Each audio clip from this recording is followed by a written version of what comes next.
নমস্কার, কেমন আছেন সকলে? আশা করছি সকলেই খুব ভালো আছেন। আজকে আমি এগলেস কফি কেকের একটি রেসিপি নিয়ে এসেছি। এখানে আমি নিয়ে নিচ্ছি 2 কাপ পরিমাণ সুজি। সুজিটাকে ভালো করে ব্লেন্ড করে নিয়েছি। এবার এটাকে অন্য পাত্রে নিয়ে নেব। এবার এখানে আমি নিয়ে নিচ্ছি চিনি 2 কাপ পরিমাণের থেকে একটু কম। এবার চিনিটার সঙ্গে চিনিটাকে আগে প্রথমে ব্লেন্ড করে নেব। ব্লেন্ড করে নিয়ে চিনির সঙ্গে আমি এখানে দিয়ে দিচ্ছি কফি।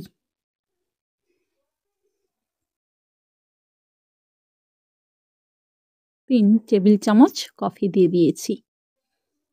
কফিটাকে আমি চিনির সঙ্গে আবারও একবার ব্লেন্ড করে নেব।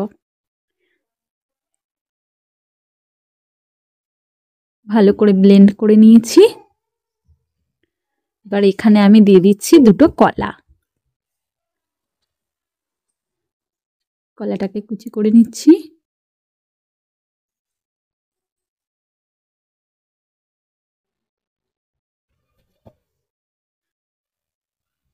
দুটো কলাকে এখানে কুচি করে নিয়ে আমি এখানে মিক্সি বলে দিয়ে দিলাম।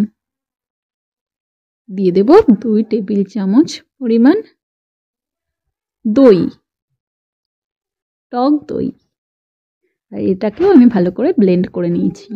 কলার কোনো দানা যেন একদম না থাকে। দেখুন একটু দানা দানা আছে, আমাকে আরও একবার দুবার করতে হবে ব্লেন্ডটা। আর একবার ব্লেন্ড করে নিলাম। একদম মিহি সুন্দর একটা স্মুথ ব্যাটার তৈরি হয়ে যাবে। দেখুন কোনো দানা ভাব যেন না থাকে। এবার এটাকে আমি একটি পাত্রে এই পেস্টটাকে নিয়ে নিচ্ছি।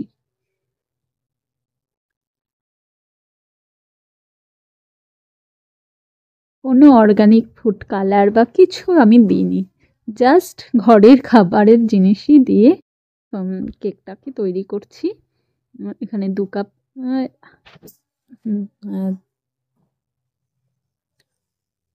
1 কাপ পরিমাণ তেল, পুরোটা দিইনি, অল্প অল্প করে দিয়ে ভালো করে মিক্সড করে নিতে হবে। ফেটিয়ে নিতে হবে খুব সুন্দর করে। ফেটিয়ে নিয়ে এবার আমি চিনি আর কফির যে গুঁড়োটা রয়েছে সেই গুঁড়োটাকে খুব অল্প অল্প করে মিশিয়ে নেব। ভালোভাবে সুন্দর করে মিশিয়ে নিতে হবে।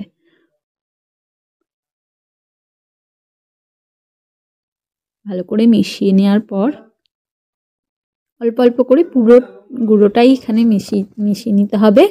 মিশিয়ে নিলে দেখবে ব্যাটারটা খুব সুন্দর একটা স্মুথ ব্যাটার তৈরি হয়ে গেছে।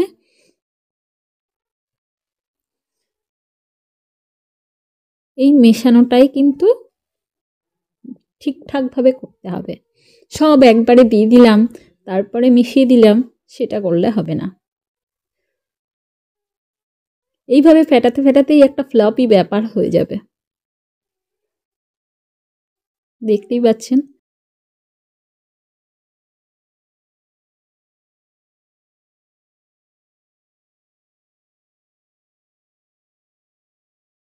যত সুন্দর করে ফেটানো হবে কেকটা তত সুন্দর করে ফুলবে।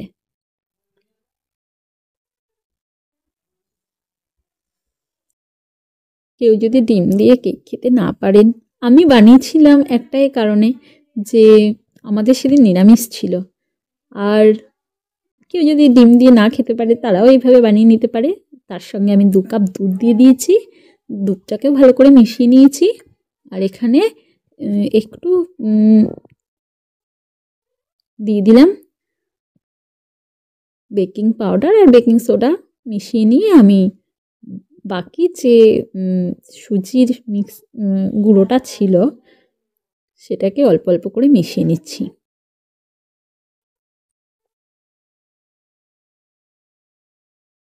ভালোভাবে মিশিয়ে নিতে হবে। থিকনেসটা কেমন আসবে একটু দেখবেন।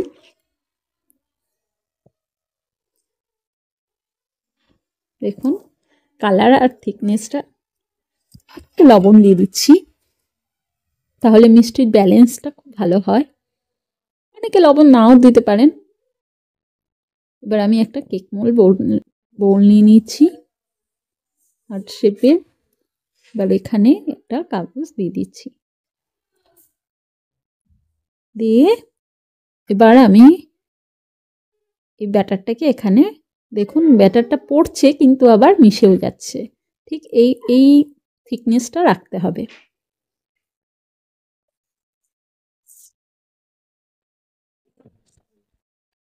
দেখুন আর একটু করে ট্যাপ ট্যাপ করে দিতে হবে। ঠিক এইভাবে নাড়িয়ে দিতে হবে যেন ভেতরে বাতাসটা বাবলসটা না থাকে। এবার আমি কড়াইটা চাপিয়ে দিয়েছি, কড়াইটা একটু হিট হয়ে যাওয়ার পর এটাকে বসিয়ে দিলাম। একটু গরম হলে দেখবেন কি সুন্দর কালার চলে আসবে। ঢাকা দিয়ে দিলাম।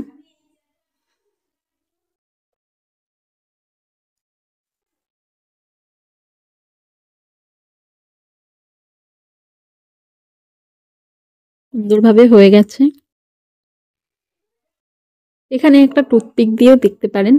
টুথপিকটা আমার কাছে ছিল না, সেই জন্য আমি ছুরি দিয়ে দেখে নিলাম যে ঠিকঠাক হয়েছে।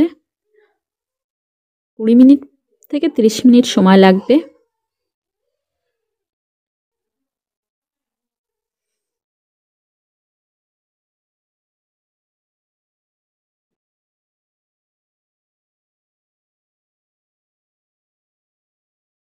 এবার আমি এটাকে সেট করে নামিয়ে নেব। দেখুন কত সুন্দর হয়েছে কেকটা। যদি ভালো লেগে থাকে অবশ্যই লাইক, শেয়ার ও কমেন্ট করে জানাবেন। আর আপনারা সকলে সুস্থ থাকবেন, ভালো থাকবেন। দেখা হবে পরের ভিডিও।